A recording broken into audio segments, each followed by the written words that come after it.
తిరుమల భక్తులకు అలర్ట్ అయితే జారీ చేయడం జరిగింది. తిరుమల భక్తులకు నడక మార్గంలో మళ్ళీ చిరుత అయితే కలకలం సృష్టిస్తోందన్నమాట.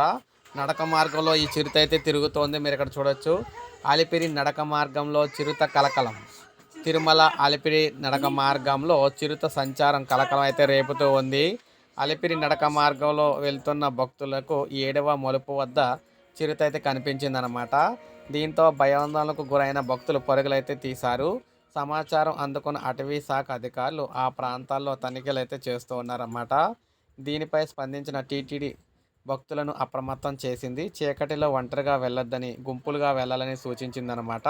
అంతకు మించి అయితే చేసేదైతే ఏమీ లేదు. ఎందుకంటే వన్యప్రాణులను అయితే ఏమీ చేయకూడదు. అలాగని భక్తులను అయితే వెళ్లకుండా ఆపడం అయితే జరగదు కాబట్టి ఎవరికి వారే భక్తులు ఒంటరిగా వెళ్లకుండా గుంపులుగా జాగ్రత్తగా వెళ్ళాలని చెప్తూ ఉన్నారనమాట. ఇది మనకు అప్డేట్ తాజా సమాచారం. ఒక లైక్ చేయండి, సబ్స్క్రైబ్ చేసుకోకపోతే మన ఛానల్ సబ్స్క్రైబ్ చేసుకొని ఫాలో అవుతుంది.